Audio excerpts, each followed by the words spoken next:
If you haven't already figured it out, this channel exists mostly as an excuse for me to go to estate sales. Behold, my latest justification. A Sanyo JCX-2400K stereo receiver from 1978.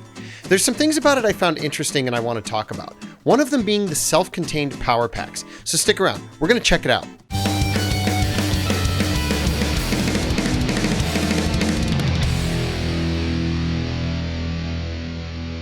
So this is the Sanyo JCX-2400K. It's got all the classic design styling of the late 70s gear that we love. The brushed aluminum faceplate, the chrome trim, the faux wood shell. Although I really like the look of this thing. And something that kind of surprised me, it's got specs that aren't too far off from my Pioneer SX790. Although I'd call this one varsity and this one junior varsity, but at least they're both on the football teams.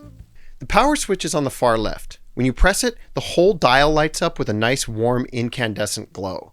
You have a signal and tuning meter for the radio, this nice long tuning dial, and the 4 indicator lights for each of the modes. To the left of those is the FM stereo indicator light. The big knob on the far right is your radio tuner. The flywheel they used isn't very heavy, but it still manages to glide pretty smoothly across the dial. I appreciate that the dial is long like this because you can manually fine-tune it more easily, and it's also got your standard stereo multiplexing, so it'll give a proper stereo signal when it finds one. Something a little odd here. The FM stereo light is dimmer than the other 4. I thought maybe that's because the bulb had been replaced or there was something weird with mine, but when I go back and look at old photos of this amp and other ones in Sanyo's JCX line, they all do that. It's just a quirk of this line of receivers. But that leads me to one small point. There's no dedicated internal FM antenna on this machine. Like anything made of metal, it does have a little bit of sensitivity to FM signals on its own, but without a proper antenna hooked up, or even just a piece of wire that you absolutely didn't steal from your wife's closet, it's going to struggle to get a strong enough signal to engage the stereo multiplexing. Like most stereo radios, this one will remain monaural with weak signals, so it really needs an antenna. If we jump over to the volume control, they did something a little odd here too. It uses 41 discrete graduations, each with a detent, rather than being a smooth continuous scale. It's numbered from 0 to 100, so each step is meant to increase by 5. They've also done the same thing by giving discrete steps to the bass and treble knobs. Interestingly, they didn't do that to the balance knob. It only has a single detent at the center position. On the far left, you have your headphone jack and the 2 speaker selector switches. They each turn on and off independently. In is on and out is off. When you plug in a pair of headphones, the speakers don't automatically turn off, but you can easily disengage them by just turning off both of these switches. The headphones will still play and are, of course, controlled by the same volume knob. Above those are 2 more switches, the high filter and loudness.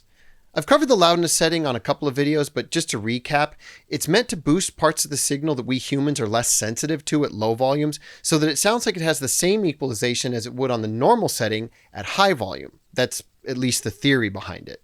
Then there's this guy, the high filter.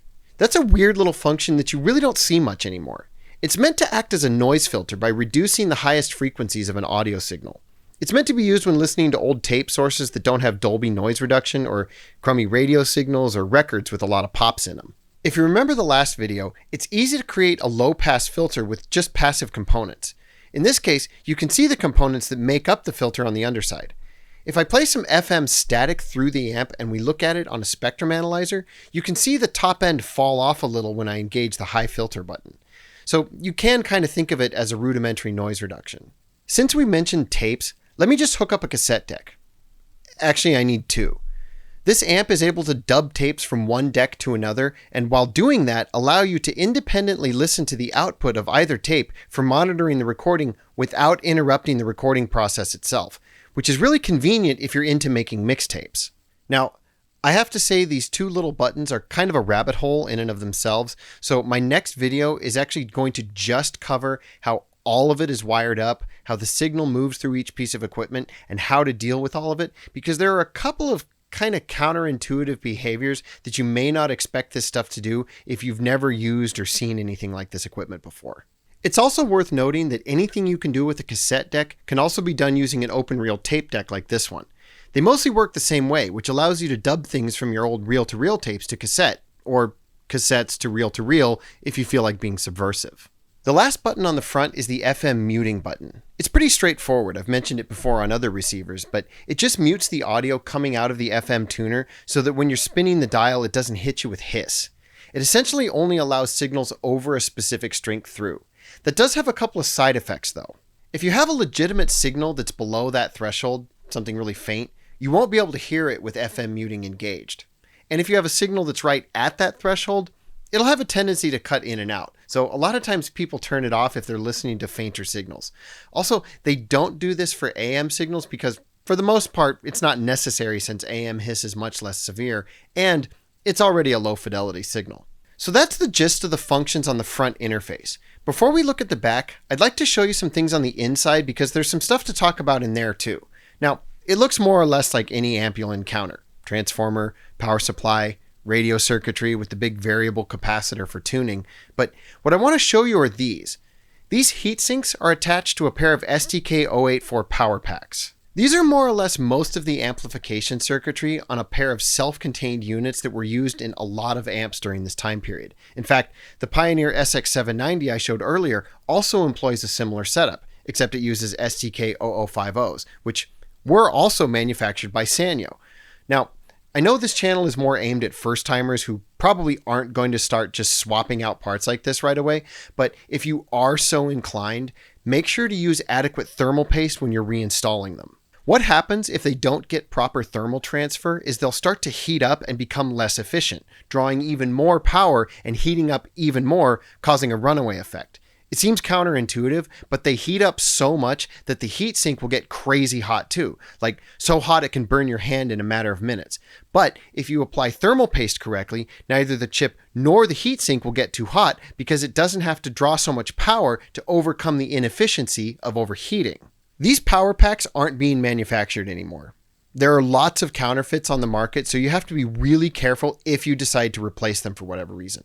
I'd caution against replacing them unless you're absolutely certain it's necessary because even though the act of changing them is pretty easy, finding real parts is much less so. And full disclosure, I have some suspicions about these ones, but so far this thing has run perfectly fine.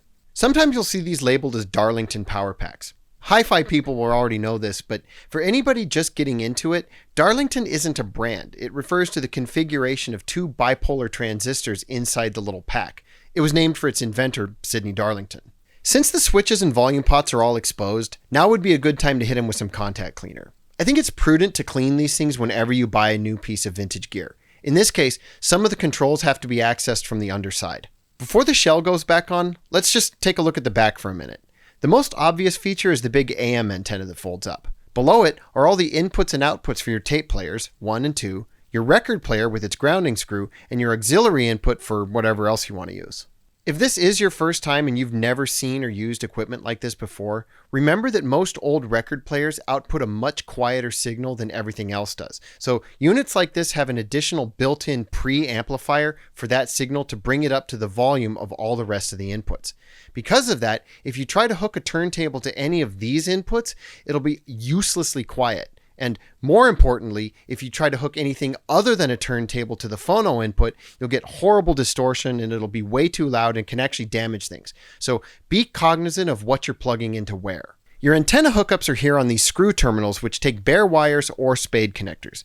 When you're hooking up an AM loop antenna, you'll want to hook one wire to the AM terminal and the other to ground. You can use either the dedicated grounding screw or the phono ground screw, whichever's closest. You have two fuses up here under this little plastic cover, which is nice because you can actually see if they've failed without taking the whole shell off. Your speaker outputs are down here, right and left, and pair A and B, which correspond to the switch in the front. Finally, you have a pair of outlets for other components. This one is powered all the time, and this one turns on and off with the power switch on the front. The back has quite a few labels, but this one here says power source AC 120 volt 200 watt. That's just the actual power supply. The amp itself is rated at 55 watts RMS, which stands for root mean square. Without going into the math of how it's calculated, that basically means how much continuous power it can put out without any kind of issue. It's different from peak power, which refers to short bursts. Now, I really like the overall look and styling of this amp, but it is ultimately a mid-tier amp. A definite upgrade from entry-level college dorm gear, but certainly not serious hi-fi. Sanyo did have a lower entry-level tier with their DCX line and a higher tier with their Plus series that was meant to be a more serious entry into the hi-fi market. Again, whether the equipment equaled their aspirations, I'll leave up to you, but that was at least their intent as far as I can tell. So that's the Sanyo JCX-2400K Receiver from 1978. I will probably be putting this amp in my tattoo booth along with the Nova 5s from the last video. I've been wanting to upgrade from my little Bluetooth boombox that I use every day. Plus, it'll be fun to be able to annoy my coworkers more effectively. Please don't. So thank you guys for watching. I hope you enjoyed that or at least got something of value out of it. So until next time, keep thrifting and I will see you soon.